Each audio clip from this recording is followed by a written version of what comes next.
Friends, welcome to सरकारी पाठशाला Y Vinita में। एक ऐसी जगह जहां सरकारी मींस गवर्नमेंट जॉब की प्रिपरेशन कराई जाती है एकदम सही स्ट्रेटजी एंड क्लियर कॉन्सेप्ट के साथ। अगर आप भी कर रहे हैं किसी गवर्नमेंट जॉब की प्रिपरेशन तो ये वीडियो आपके लिए।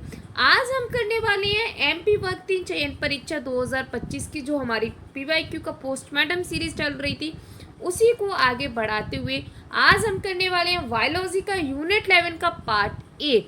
पार्ट 7 तक मैंने करा चुकी हूँ जिसमें मैंने टोटली 130 क्वेश्चन करा दिए। उन 130 क्वेश्चन को मैंने एक्सप्लेनेशन और कुछ एक्स्ट्रा क्वेश्चन के साथ कराए, तो एक एक क्वेश्चन आपका 5 क्वेश्चन के बराबर है। तो डेली ये हमारी क्लास 8 बजे होती है, तो आप हमारे चैनल पर जुड़ जाइए अगर आप अभी तक हमारे चैनल पर नहीं जुड़े हैं।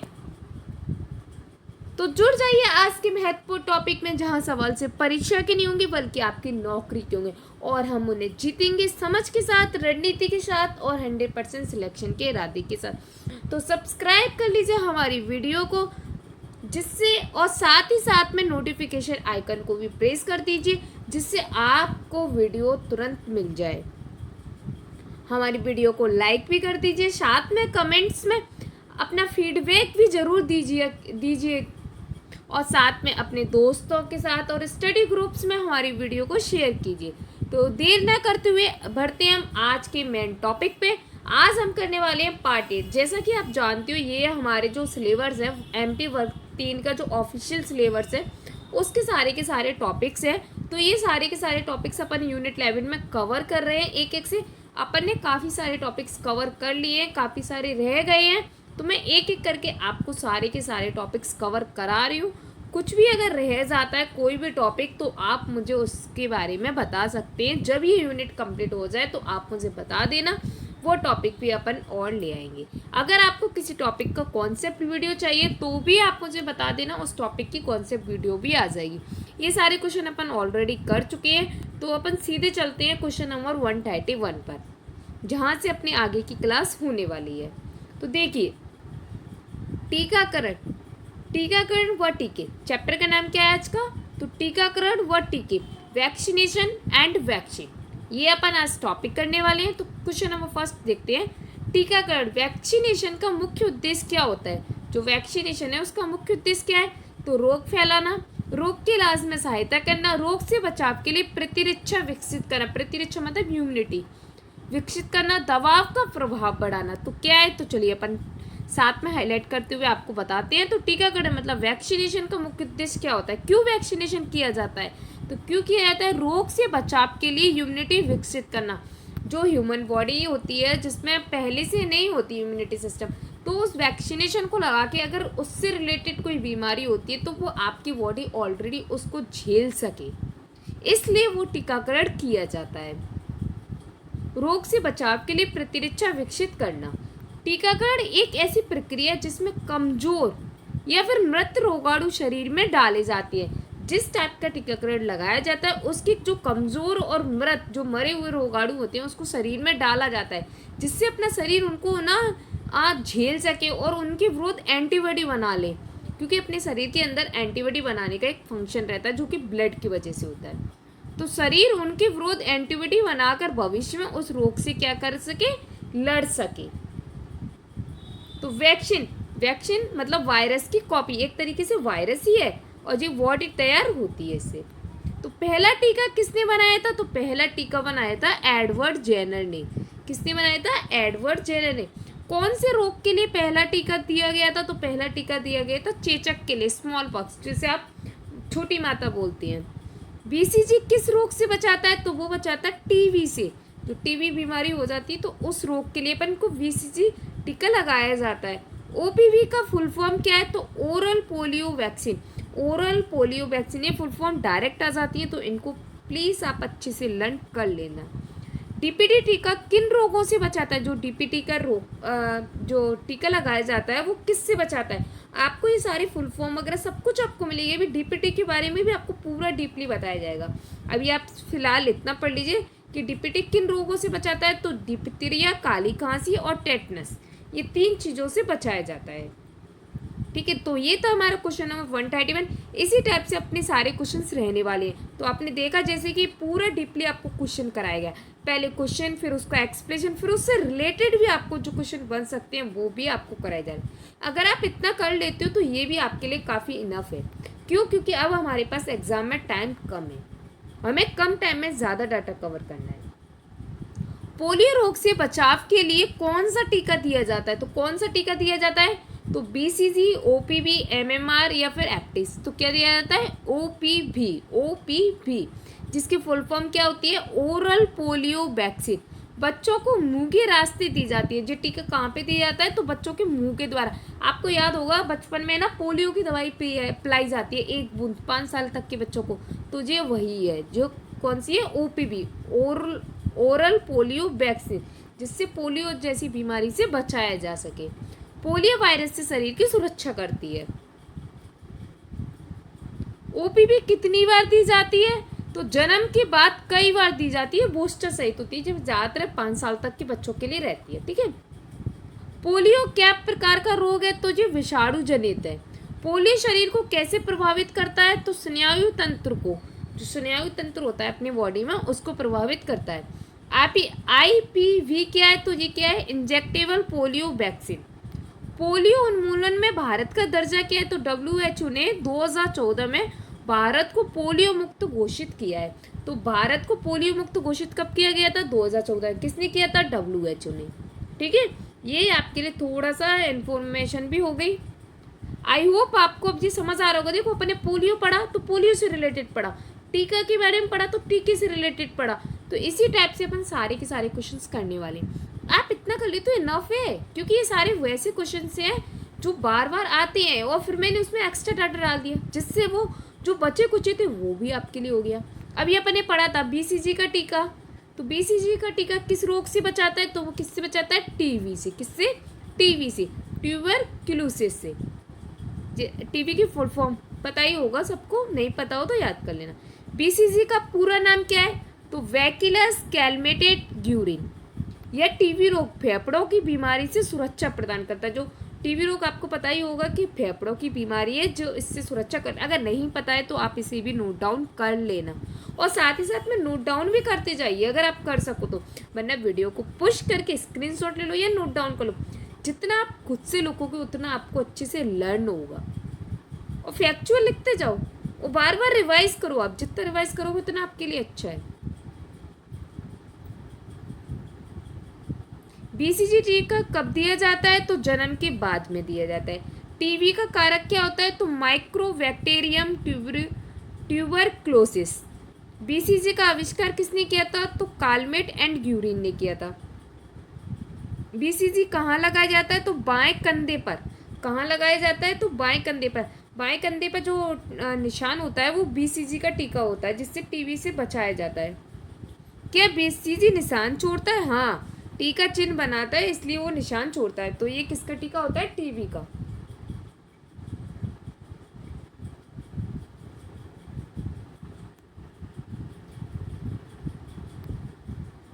अब देखिए नेक्स्ट क्वेश्चन।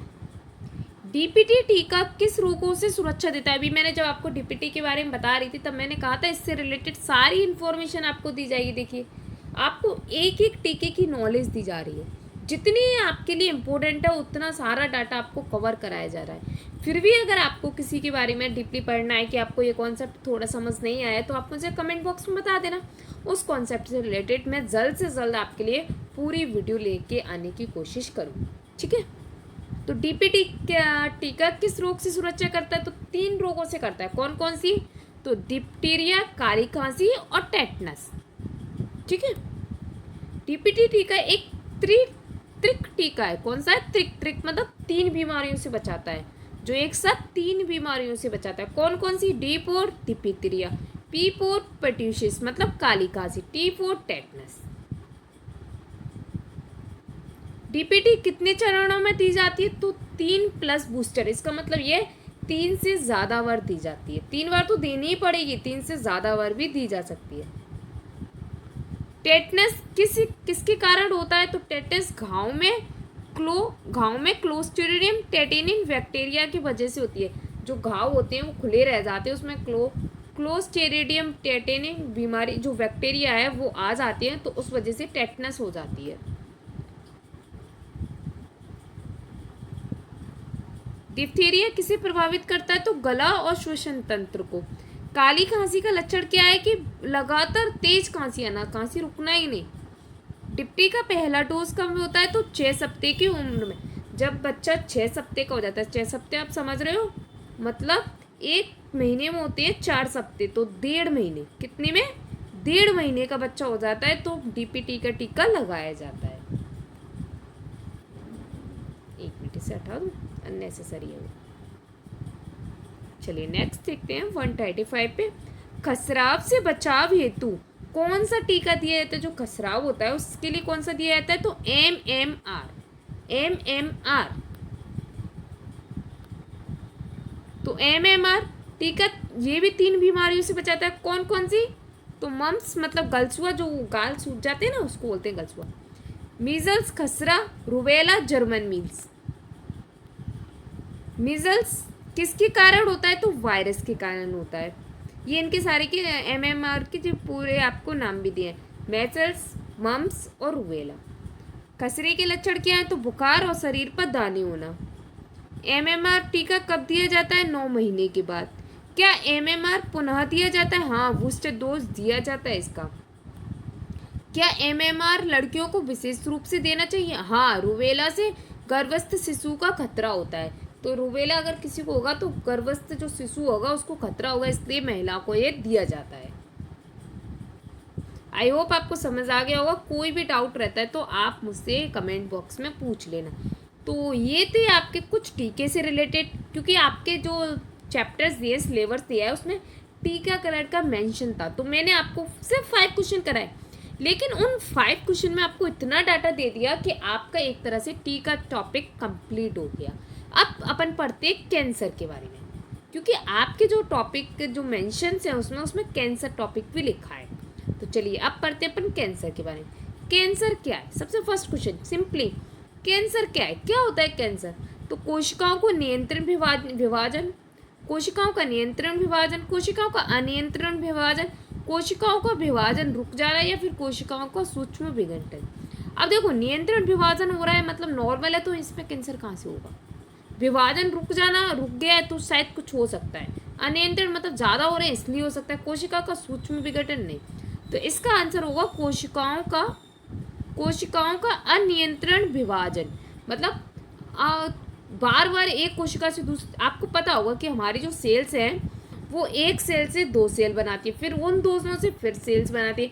ये एक नियंत्रण प्रणाली होती है, लेकिन जब ये अनियंत्रण हो जाए तो वहाँ पे कैंसर जैसी बीमारी हो जाती है।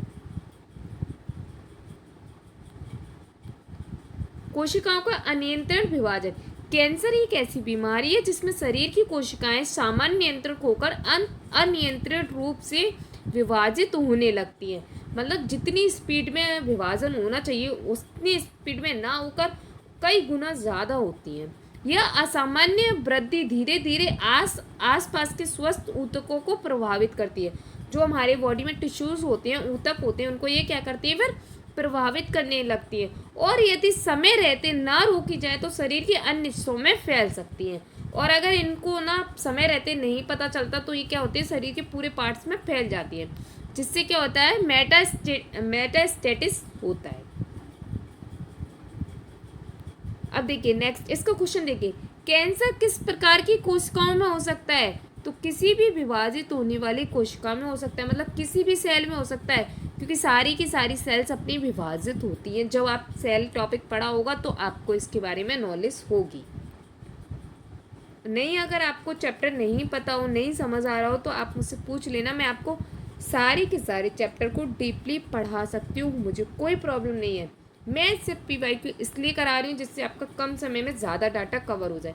अपने पास इतना समय नहीं है कि अपन हर एक टॉपिक को टॉपिक वाइज पढ़ सकें, ठीक है। चलिए अब देखते हैं नेक्स्ट, कैंसर के सामान्य लक्षणों में से कौन सा अक्सर देखा जाता है? तो कौन से सामान्य लक्षण हैं? तो देखो, अत्यधिक तेज बुखार आना, असाधारण वजन में कमी होना, अत्यधिक नींद आना, या फिर तीव्र रक्तचाप। तो जो असाधारण वजन में कमी आना, जैसे किसी का वेट पहले था 80 किलो, एक एग्जाम्पल ले रहे हैं, किसी का वेट पहले था 80 किलो, अचानक से उसका वेट रह गया 40 केजी, मतलब एकदम से उसका वजन 40 किलो घट गया, आधा हो गया। तो अचानक से ये असाधारण वजन में कमी, मतलब बहुत ज़्यादा कमी आ रही है। तो इस टाइप के जो लक्षण होते हैं वो कैंसर को डिनोट करती है। ठीक है, चलिए नेक्स्ट आगे देखते हैं, इसी को ही देखते हैं, नेक्स्ट नहीं है। कैंसर के कारण शरीर में अनियंत्रित कोशिकाएं वृद्धि होने के साथ साथ कोशिकाओं की अत्यधिक दर पर मृत्यु भी हो जाती है, जिससे शरीर के पोषण का संतुलन बिगड़ जाता है। परिणाम स्वरूप रोगी से बिना कोई स्पष्ट कारण वजन में अचानक कमी देखने को मिल सकती है। अब जनरल सी बात है, आपके बॉडी से न्यूट्रिशंस कम हो जाएगा तो क्या होगा, वजन भी कम होगा। तो इस वजह से ये सब होता है, जिसे कैंसर का एक प्रमुख संकेत माना जाता है। ठीक है, वेट लॉस वार्निंग मतलब कैंसर का संकेत जी, एकदम से वेट लॉस है, ऐसा नहीं है कि किसी का वेट लॉस है तो उसको है, नहीं, जिसका वेट लॉस एकदम से होता है, जैसे उसका पहले बहुत अच्छा था, वजन ज़्यादा था लेकिन एकदम से कम हो गया, तो यहाँ पे क्या होती है, वो ये कैंसर जैसी बीमारी के होने के चांसेस हो जाती हैं। निम्न में से कौन सा उपाय कैंसर के जोखिम को कम करने में सहायक माना जाता है, मतलब कैंसर का इलाज करने के लिए क्या हेल्पफुल है। तो धूम्रपान करना, अस्वस्थ जीवन शैली, स्वास्थ्यवर्धक आहार एवं नियंत्रित व्यायाम या अत्यधिक शराब सेवन। तो एक बात बताइए, आप खुद ही सोचिए, जोखिम को कम करने में सहायक बोला उसने, ये नहीं कहा है कि किस वजह से ज़्यादा होता है कैंसर। तो ज़्यादा होता तो भाई धूम्रपान कर लो, ऑटोमेटिक हो जाएगा। अस्वस्थ जीवन शैली होगी तो इनसे चांसेस ज़्यादा है, सेवन शराब का सेवन करेंगे इससे हो जाएगा। लेकिन स्वास्थ्यवर्धक आहार एवं नियमित व्यायाम, अगर कोई ना अपने हेल्थ कॉन्शियस है, अपनी हेल्थ का ध्यान रख रहा है, सही खाना खा रहा है, व्यायाम कर रहा है, तो क्यों होगा। ये क्या करती है, बचाने का काम करती हैं। स्वस्थ जीवन शैली जिसमें संतुलित आहार, नियमित व्यायाम, पर्याप्त नींद एवं तनाव में कमी शामिल है। अगर आपको स्वस्थ रहना है तो आपको क्या करना चाहिए, एक तो संतुलित आहार करना चाहिए, मतलब बहुत ज़्यादा आहार, जो बहुत ज़्यादा खाना नहीं खाना चाहिए, बहुत कम भी नहीं खाना चाहिए। नियमित व्यायाम करना चाहिए, रोज़ थोड़ी हल्की फुल्की एक्सरसाइज करनी चाहिए। पर्याप्त नींद हो और तनाव में कमी शामिल, मतलब नींद लेनी चाहिए। नींद आपको अगर पता हो तो नॉर्मली व्यक्ति को मिनिमम 6 आवर की नींद तो लेनी ही चाहिए। और तनाव में कमी, आई नो इस टाइम पे हर किसी को स्ट्रेस रहता है, लेकिन जितना हो सके उतना तनाव में कमी रखनी चाहिए कि कोई भी स्ट्रेस माइंड में ना हो। मुंह फट बन जाओ, तनाव ऑलरेडी कम हो जाएगा। कैंसर के जोखिम को काफ़ी हद तक कम कर सकती है। ये उपाय कोशिकाओं में होने वाली आनुवांशिक क्षति को सीमित करती है और प्रतिरक्षा प्रणाली को सुदृढ़ बनाती है। अगर आप ना ये सारे काम करते हो तो आपकी जो इम्यूनिटी सिस्टम है वो बढ़ने लगेगा और इससे आपको कैंसर जैसी जो प्रॉब्लम्स है वो नहीं होंगी। तो healthy lifestyle equal to cancer को दूर भगाए। हर बार यही सवाल आते हैं पर तैयारी अधूरी रह जाती है। इस पर पूरी तैयारी करेंगे। टॉपिक हो कोई भी, सरकारी पाठशाला पर विनीता मैम पर मिलेगा उसका फुल समाधान। और ये बात सिर्फ कहने के लिए नहीं है, सच में आप चाहो तो जो टॉपिक आपको समझ नहीं आ रहा है वो आप कमेंट बॉक्स में लिख देना। जैसे ही उसकी वीडियो आएगी आप उस क्लास को देखोगे, आपको समझ आ जाएगा कि आपका ये टॉपिक अब क्लियर हो गया। कैंसर के उपचार में निम्न में से किस विधि का यूज़ किया जाता है व्यापक रूप से, मतलब सबसे ज़्यादा किस विधि का यूज़ किया जाता है, कौन सी मेथड से कैंसर का ट्रीटमेंट किया जाता है। तो देखिए, रेडिएशन थेरेपी से, प्राकृतिक चिकित्सा से, या बैक्टीरिया थेरेपी से, या फिर कोशिका विभाजन थेरेपी से। तो इसका यूज़ किया जाता है रेडिएशन थेरेपी। रेडिएशन थेरेपी के द्वारा कैंसर का ट्रीटमेंट किया जाता है। अब रेडिएशन थेरेपी में ही आती है कि जो आप कीमोथेरेपी वगैरह होती है ना, वो सब कुछ इसी में आती है। देखो अपन आगे जब पढ़ेंगे तो आपको बता दिया जाएगा। तो रेडिएशन थेरेपी एक उपचार प्रक्रिया है जिसमें उच्च ऊर्जा विकिरण जैसे एक्सरे के माध्यम से कैंसर कोशिकाओं को नष्ट किया जाता है या कोशिकाओं के डीएनए को नुकसान पहुंचाता है, जिससे कोशिकाएं विभाजन नहीं कर पाती और मर जाती हैं। अक्सर इसे अन्य उपचार विधियां जैसे कि सर्जरी या फिर कीमोथेरेपी के साथ संयोजन में प्रयोग किया जाता है। तो सर्जरी हो या फिर कीमोथेरेपी हो, उसके साथ में भी इसको यूज़ किया जाता है। इसमें रेस के द्वारा किया जाता है, जो कोशिकाएं जो एक्स्ट्रा बन रही हैं उनके डीएनए को नुकसान पहुंचाए, जिससे क्या होता है वो मर जाए, और जब वो मर जाएंगी तो वो अपने से दूसरा बना नहीं पाएंगी। लेकिन जब ये ज़्यादा फैल जाती हैं तो इनको रोकना बहुत ही मुश्किल हो जाता है। रेडिएशन थेरेपी किस प्रकार होती हैं? हाँ, रेडिएशन जो थेरेपी है ना वो किस प्रकार की होती है? तो दो प्रकार की होती है। एक तो वहाँ होती है मतलब एक्सटर्नली, और एक होती है आंतरिक, इंटरनली। तो एक्सटर्नली और इंटरनली जो विकिरण होता है उसके लिए होती है। रेडिएशन थेरेपी कब उपयोग होती है? तो कब उपयोग होती है? जब कैंसर कोशिकाएं स्थानीय रूप से फैली हो, जब थोड़ी सी वो फैलने लगती हैं तब ये थेरेपी यूज़ की जाती है। चलिए नेक्स्ट देखते हैं 140। कैंसर से बचाव के लिए निम्न में से कौन सा कदम उठाया जा सकता है? तो संतुलित आहार और नियमित धूम्रपान करना, अत्यधिक शराब का सेवन, अस्वस्थ जीवन शैली अपनाना। अब इसमें क्या बोला है? बचाव के लिए। तो बचाव के लिए अपन को क्या करना पड़ेगा? संतुलित आहार और नियमित व्यायाम। अभी आपको बताया था हेल्थी लाइफस्टाइल से क्या होता है, कैंसर जैसी बीमारी से बचा जा सकता है। तो कैंसर से बचाव के लिए सबसे महत्वपूर्ण उपाय है संतुलित आहार, नियमित व्यायाम और स्वस्थ जीवन शैली अपनाना। ये उपाय कोशिकाओं के डीएनए में होने वाली क्षति को रोकते हैं, प्रतिरक्षा तंत्र को सुदृढ़ करते हैं और शरीर की समग्र स्वस्थता को बनाए रखते हैं, जिससे कैंसर का खतरा काफ़ी कम हो जाता है। ये आपको बता ही चुके हैं कि हेल्थी लाइफस्टाइल क्या करती है, आपको कैंसर से बचाती है। Next question 141। अब देखिए आपने क्या क्या पढ़ लिया आज अपन ने टीकाकरण के बारे में पढ़ लिया। आई होप आपको टीकाकरण के बारे में सारा डाटा समझ आ गया होगा। फिर अपन ने कैंसर के बारे में पढ़ लिया। अब अपन पढ़ने वाले हैं एड्स के बारे में, जो एड्स है उसके बारे में अपन पढ़ने वाले। देखिए मैंने यहाँ पे क्या किया, छोटे छोटे टॉपिक में आपको सब कुछ कवर कराने की कोशिश की है और डाटा उसमें सबसे अच्छा देने की कोशिश की है। जितना मेरे से हो पाया था मैंने आपको उतना डाटा अवेलेबल कराया है, और ये आपके एग्ज़ाम्स के लिए भी काफ़ी इंपॉर्टेंट है। आप इतना कर लेते हो ना तो आपने काफ़ी सारा डाटा कवर कर लिया। आपको ऐसा डाटा पूरे यूट्यूब पे नहीं मिलने वाला कि आपको ना पूरा टॉपिक भी कवर करा रहे हैं, PYQ भी करा रहे हैं और सिलेबस के अकॉर्डिंग भी है। अब ये मत कहना मैम आप अपनी तारीफ़ कर रहे हो, मैं अपनी तारीफ़ नहीं कर रही, मैं बता रही हूँ बस कि ये चीज़ें आपको मिल रही हैं इस पर, ठीक है। तो एड्स किस वायरस के कारण होता है? तो एड्स किस वायरस के कारण होता है? तो HIV के कारण होता है। किसके कारण होता है? HIV के बारे में मैं आपको बता चुकी हूँ कल वाली क्लास पे, अगर आपने नहीं देखी है तो देख लेना, ठीक है। तो HIV के कारण होता है। तो एड्स की फुल फॉर्म देख लें तो एक्वायर्ड इम्यूनोडेफिशिएंसी सिंड्रोम। एक रोग नहीं बल्कि एक सिंड्रोम है। ये रोग नहीं है, ये सिंड्रोम है। ये क्या है, जो सिंड्रोम होते हैं वो जेनेटिक होते हैं, जो कि DNA में आती हैं, ठीक है, DNA की वजह से होती हैं और ये ना फैलते हैं एक दूसरे से। ये हमारे DNA में रहते हैं, जो हमारे क्रोमोसोम्स वगैरह होते हैं ना। अगर आप कहोगे तो इस टॉपिक को मैं अच्छे से समझा सकती हूँ आपको, मुझे कोई प्रॉब्लम नहीं है। जब आप कहोगे तो आपको मैं DNA के बारे में भी समझा दूँगी कि कैसे कौन कौन से सिंड्रोम होते हैं, कैसे आते हैं, क्या होता है, सब कुछ। जो HIV वायरस, अब HIV की फुल फॉर्म क्या है?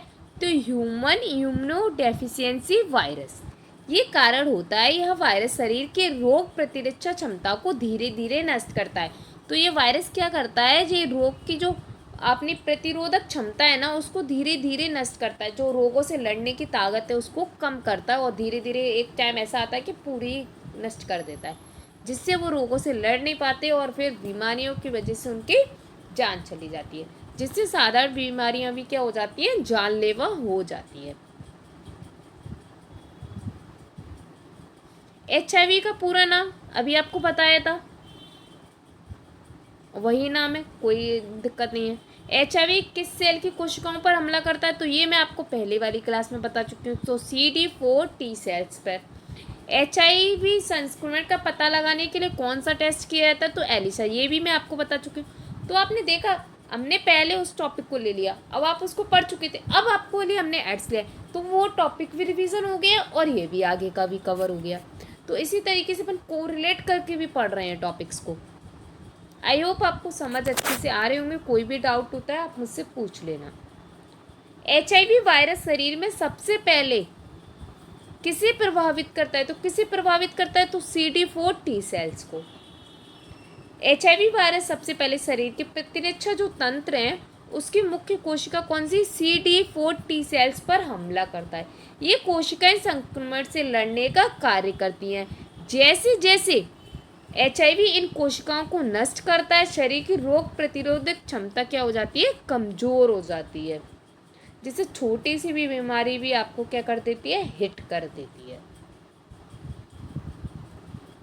चलिए नेक्स्ट पढ़ते हैं। HIV के संक्रमण का सबसे सामान्य माध्यम कौन सा है? तो सबसे सामान्य माध्यम क्या है? तो दूषित जल से आती है, मच्छर काटने से आती है, असुरक्षित यौन संबंध से आती है या छींक द्वारा आती है। तो ये कोई ऐसी बीमारी नहीं है कि ये छूने से या मच्छर के काटने से या पानी पीने से छींक से फैल जाए, नहीं, ये असुरक्षित यौन संबंध से आती है। शरीर के तरल पदार्थों जैसे रक्त से, वीर से, योनि स्राव से या फिर माँ के दूध से ये फैलती है।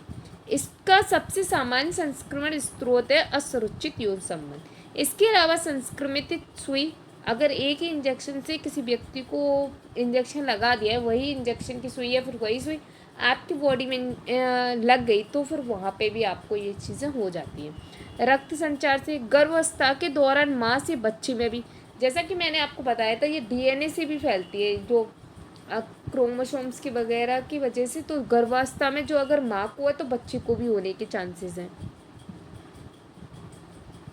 तो ये था HIV के बारे में। अभी और है, चिंता मत करो, 4-5 क्वेश्चन तो लेके आती हूँ हर एक टॉपिक के।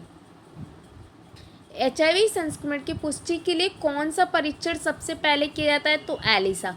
अब ये क्वेश्चन तो 3-4 बार करा दिया, अब तो ये आपको लर्न ही हो गया होगा। तो एलिसा की फुल फॉर्म क्या है? तो एंजाइम लिंक्ड इम्यूनोसॉर्बेंट एसेस। ये मैं ऐसे धीरे धीरे पढ़ा पाती हूँ क्योंकि मैं उसी के ऊपर फिंगर करके टच करती हूँ ना, तो एक एक वर्ड्स को पढ़ना पड़ता है। यह शरीर में HIV के विरोध उत्पन्न एंटीबॉडी को पहचानता है। तो एलिसा क्या करता है? जो HIV के विरोध जो एंटीबॉडी बन रही है उनको पहचानने का काम करता है।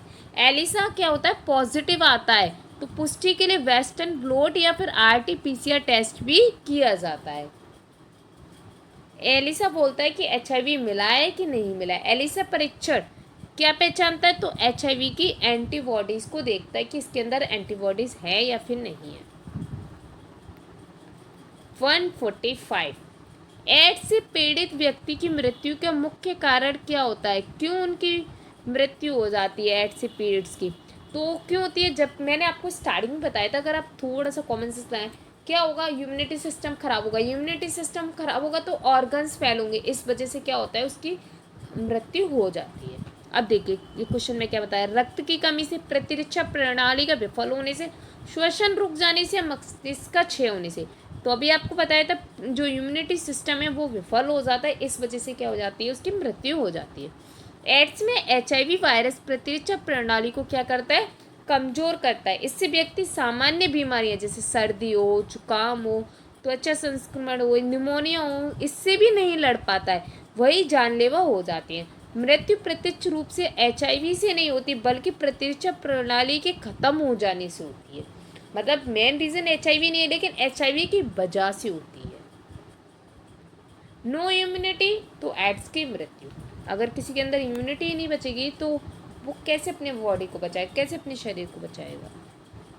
तो अभी तक अपन ने ना ये टॉपिक्स कर लिए। अगर आपको इनमें से किसी टॉपिक्स में कोई भी डाउट हो तो आप मुझसे पूछ लेना। ऐसा करते हैं आज थोड़े से और कर लेते हैं। कल क्लास ऑलरेडी अपन ने सिर्फ 10 ही क्वेश्चन कर पाए थे, तो आज तो अपन ज़्यादा ही करेंगे, ठीक है? तो चलिए कुछ क्वेश्चन और कर लेते हैं अभी, जितने पॉसिबल हो पाते हैं। आई थिंक इस क्लास को 40 से 50 मिनट की मैं बना देती हूँ, इतना तो आप एक दिन में देख सकते, इतना कवर कर सकते हैं। किशोरावस्था की समस्याएं। अब अपन नेक्स्ट टॉपिक क्या है? किशोरावस्था। आपके टॉपिक में मेंशन है किशोरावस्था के बारे में, तो किशोरावस्था की जो समस्याएं, क्या होता है, कि सब कुछ आपको इसमें बताया जाएगा, ठीक है? तो किशोरावस्था में हार्मोन बदलाव किस कारण होते हैं? जो किशोरावस्था होती है उसमें हार्मोन्स का जो चेंजेस होते हैं वो किस रीज़न से होते हैं? तो पोषण की कमी से होते हैं, ग्रंथियों की निष्क्रियता से होती है, या फिर अंतःस्रावी ग्रंथियों की सक्रियता से होते हैं, या फिर रक्तचाप की वृद्धि से होते हैं। देखो, पोषण की कमी क्यों आएगी किशोरावस्था में? पॉसिबल ही नहीं है। और रक्तचाप की वृद्धि मतलब ऐसा तो नहीं है कि ब्लड प्रेशर एकदम से भाई किशोरावस्था में आगे बढ़ने लगे, नहीं, ऐसा तो कुछ नहीं होता है। ग्रंथियों की निष्क्रियता नहीं, ग्लैंड्स भी ऐसी नहीं है कि कुछ कमी वगैरह आ जाए, नहीं, ये होता है अंतःस्रावी ग्रंथियों की सक्रियता, वो क्या हो जाती है? एक्टिव हो जाती है। काफ़ी सारे जो हार्मोन्स होते हैं वो एक्टिव हो जाते हैं, जिस वजह से क्या होते हैं, जो हार्मोन्स में बदलाव होने लगते हैं। ग्रंथियों में क्या होती है, वो एक्टिव हो जाती है, इस वजह से हार्मोन्स में बदलाव होने लगते हैं। ठीक है, तो अंतःस्रावी ग्रंथियों की सक्रियता। आई होप मेरा समझाया हुआ आपको समझ आ रहा होगा। अगर फिर भी कोई डाउट रहता है तो आप मुझसे पूछ सकते हो। किशोरावस्था में शरीर की अंतःस्रावी ग्रंथियां जैसे कौन कौन सी ग्रंथियां होती हैं? तो pituitary gland, thyroid gland, adrenal gland और गोनेड्स, ये ग्रंथियां बोलते हैं। ग्लैंड मतलब ग्रंथियां।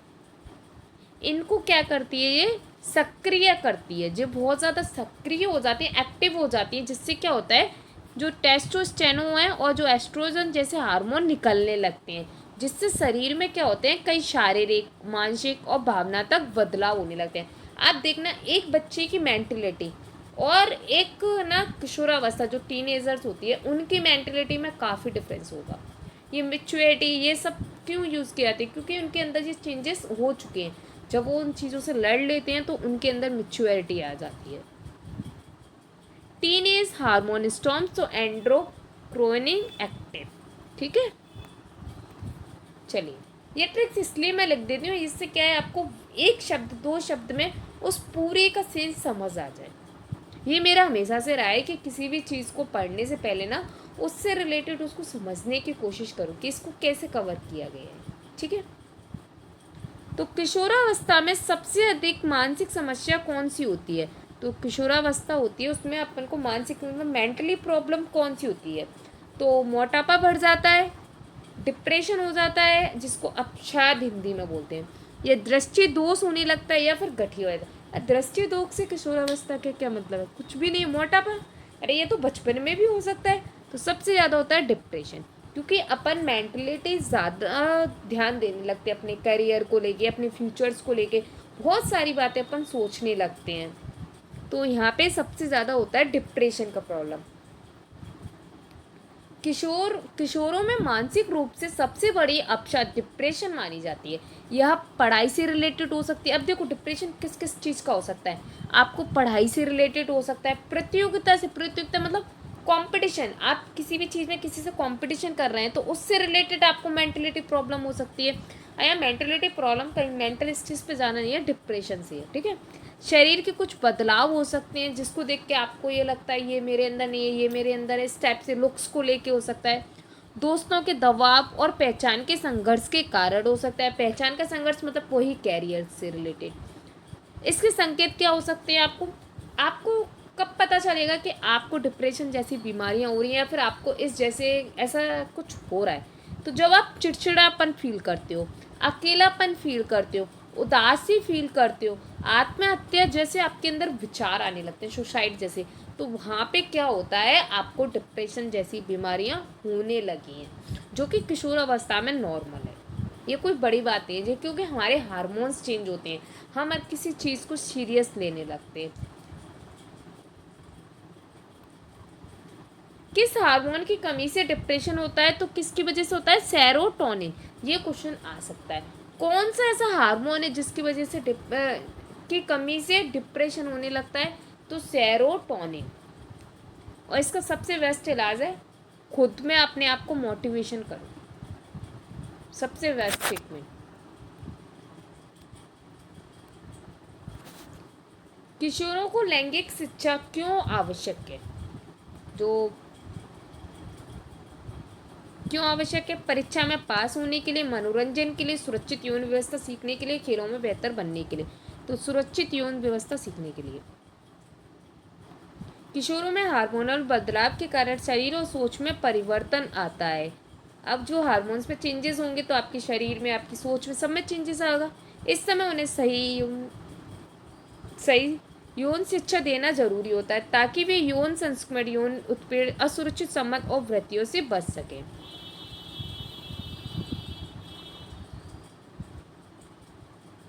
किशोरावस्था में पोषण की क्या भूमिका होती है? जो पोषण होता है उसकी क्या भूमिका रहती है?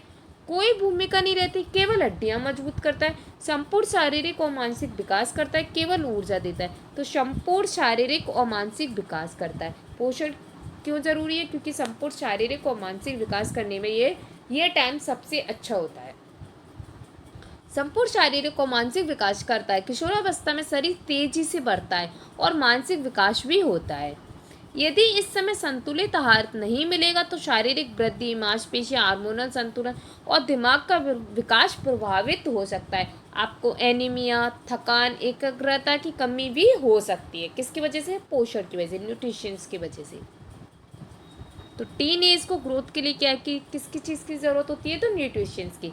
किशोरों में आयरन की कमी किस रोग का कारण बनती है? तो एनीमिया। एनीमिया आयरन की कमी से होता है। आयरन की कमी के लिए मैंने आपको बताया था पहले ही कि आयरन की कमी के लिए आप ना किशमिश को यूज़ कर सकते हो, भिंगी हुई किशमिश है, जिससे आयरन की कमी दूर होती है और जो हीमोग्लोबिन होता है वो बढ़ता है।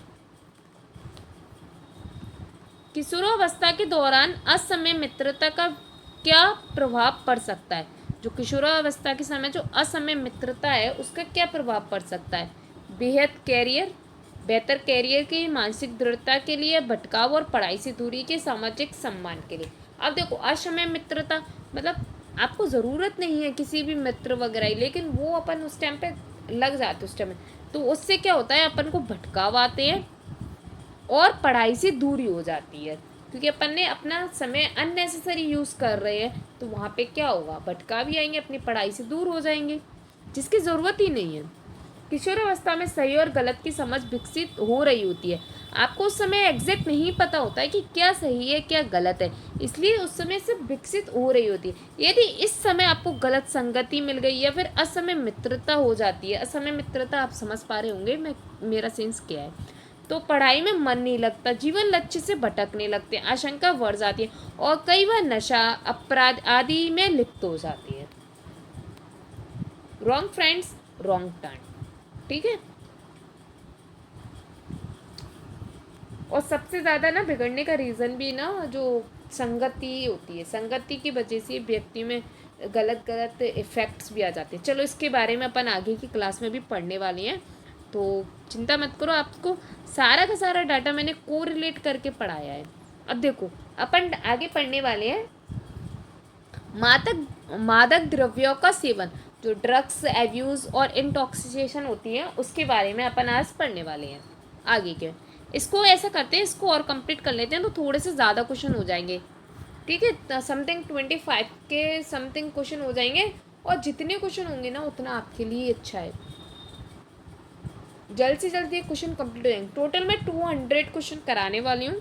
अगर फिर भी कोई चैप्टर उनमें रह जाता है या फिर आपको लगता है कि मैम मुझे ये कॉन्सेप्ट समझ नहीं आया है, आप मुझे बता देना कि उस टॉपिक के आपको क्वेश्चंस करने हैं जो मैं अभी करा रही हूँ इस टाइप के, ये आपको उस टॉपिक का कॉन्सेप्ट समझना है, वो आपको मैं अवेलेबल करा दूँगी। आप कमेंट बॉक्स में मुझे बता देना, और इसके बाद में नेक्स्ट कौन सी सब्जेक्ट लेके आनी है वो भी आप मुझे बता देना। ऐसा करते हैं, ये टॉपिक अपन कल ही रख लेते हैं, ऑलरेडी 38 हो गए हैं। अगर आप चाहते हो कि मैम आप हमारी वीडियोस थोड़ा लॉन्ग बना दो, हमें कोई प्रॉब्लम नहीं, हम कवर कर लेंगे, तो आप मुझे कमेंट बॉक्स में बता देना, मैं वीडियो को और भी लॉन्ग कर दूँगी। अभी आज अपन इतना ही रखते हैं, और कोई भी डाउट हो आप मुझसे पूछ लीजिए कमेंट बॉक्स में। आपके हर क्वेश्चन का आंसर मैं ज़रूर से ज़रूर देने की कोशिश करूँगी, वो भी जल्द से जल्द। ठीक है, कोई भी डाउट होता है आप पूछिए, और आप मुझे ये भी बताइए ये वायो का जो यूनिट 11 है उसके बाद में आपको कौन सा टॉपिक कराया जाए। आप ये बिल्कुल भी ना समझे कि मैम सिर्फ वायो पढ़ाती है, मैम सारे सब्जेक्ट्स आपको कवर कराने वाली हैं। तो इस चीज़ से आप बेफिक्र रहिए कि हमारी सिर्फ वायो ही होने वाली है। आप चाहो तो वायो के बाद में मैं और कोई सब्जेक्ट पढ़ा सकती हूँ, जैसे हिंदी है, इंग्लिश है, अगर आपको थियोरेटिकली सब्जेक्ट पढ़े। मैथ्स मेरा बहुत अच्छा है, लेकिन मैं मैथ्स यहाँ पे भी नहीं करा सकती। उसके पीछे एक रीज़न है कि मैं अभी मोबाइल से पढ़ा रही हूँ, तो मोबाइल से सारे क्वेश्चंस अगर मैं लिखूँगी तो बहुत ज़्यादा ही प्रॉब्लम्स क्रिएट करेंगे, उंगली से लिखना नहीं हो पाएगा, काफ़ी सारा टाइम जाएगा। और मैथ्स को अगर मैं लिख के लेके आऊँगी तो आपको उस टाइप से समझ नहीं आएगा और रटना हो जाएगा। वो मैथ्स को रटा नहीं जाता, समझा जाता है। हाँ, मैं आपको मैथ्स के अगर आप कहते हो तो कैसे किसी क्वेश्चन को सॉल्व करना है, उसके ट्रिक्स, उसके फॉर्मूले, किस टाइप से मैथ को कवर करें कम टाइम में जिससे आपका ज़्यादा से ज़्यादा मार्क्स है, इस टाइप की मैंने एक स्टेज वीडियो भी बनाई है मैथ्स की, आप देख सकते हो, जो कि आपको हमारे चैनल पे मिल जाएगी। और ना अगर आप चाहते हैं मैं आपको रोज़ सिलेबस के अकॉर्डिंग PYQ कराऊँ तो अभी वीडियो को लाइक करें, कमेंट में करें yes ma'am I will join 8 AM class, और चैनल को सब्सक्राइब करें अगर आपने नहीं किया है तो, क्योंकि अब सिलेक्शन को कोई नहीं रोक सकता। सरकारी पाठशाला विनीता मैम जहाँ PYQ का होता है पोस्टमार्टम। आई होप आपको ये पोस्टमार्टम देखने में बड़ा मज़ा आ रहा होगा, सारे आपके क्वेश्चंस कॉन्सेप्ट क्लियर होते जा रहे होंगे, कोई भी आपको ऐसा डाउट नहीं रह रहा होगा। सॉरी वीडियो पूरी ही पीछे चली गई। कोई भी ऐसा डाउट नहीं हो रहा होगा आपको, और सारे डाउट्स क्लियर होते जा रहे होंगे। ये हमारा व्हाट्सएप चैनल है, इस पर मैं भी ज़्यादा वीडियोस नहीं शेयर करती हूँ क्योंकि अभी तक इस पर कुछ ऐसे ज़्यादा फॉलोअर्स नहीं हुए। हाँ, लेकिन जो टेलीग्राम ग्रुप है इस पर आपको रोज़ाना आपकी वीडियोस, आपके जो नोटिफिकेशन, सब कुछ इस पर अपडेट होता रहता है टाइम टू टाइम। तो आप अभी टेलीग्राम चैनल से जुड़ जाइए, व्हाट्सएप से भी जुड़ जाइए, जिस दिन व्हाट्सएप पे भी अच्छे आ जाएंगे उस दिन उस पर भी कर दूँगी। और अगर आप ना कुछ कहना चाहते कि मैम हमारे पास टेलीग्राम चैनल नहीं है, सिर्फ व्हाट्सएप, आप व्हाट्सएप पे भी डाल दिया कीजिए, तो आप मुझे कमेंट में बता देना, मैं व्हाट्सएप में भी डाल दूँ, उसमें मुझे कोई प्रॉब्लम नहीं है। ठीक है, तो आपने आई होप हमारा चैनल अब तक सब्सक्राइब कर लिया होगा, नहीं किया है तो अभी कीजिए, देर मत कीजिए। और ये क्यूट सा जो बेल आइकन है ना, इसको भी प्रेस कर लीजिए जिससे आपके पास में नोटिफिकेशन आ जाए हमारी सारी वीडियोस की। अगर आपने हमारी वीडियो को लाइक नहीं किया तो अभी लाइक कीजिए, कमेंट में अपना फीडबैक ज़रूर दीजिए, कुछ भी कहिए लेकिन कमेंट में ना कुछ फीडबैक ज़रूर दीजिए, जिससे मुझे पता चले कि आप हमारी क्लास को देख रहे हो, किस किस को इंटरेस्ट आ रहा है हमारी इस क्लास में, किस किस को हमारी ये जर्नी अच्छी लग रही है। और साथ ही अपने दोस्तों के साथ, अपने फ्रेंड्स के साथ, स्टडी ग्रुप्स में इस वीडियो को शेयर कीजिए, जिससे मुझे मोटिवेशन मिले और ये वीडियो थोड़ा सा अच्छे लेवल पे जाए, मुझे लगे कि हाँ यार बच्चे जुड़ रहे हैं तो मुझे और मेहनत करनी है और अच्छा उन्हें डाटा देना है। तो आप प्लीज़ शेयर भी कीजिए। तो मिलते हैं नेक्स्ट क्लास में। ये हमारा चैनल है जिस पे आप वीडियो देख रही हैं, और अब तक आपने शेयर भी कर दिया होगा, मुझे लगता है ऐसा। तो मिलते हैं नेक्स्ट वीडियो में। तो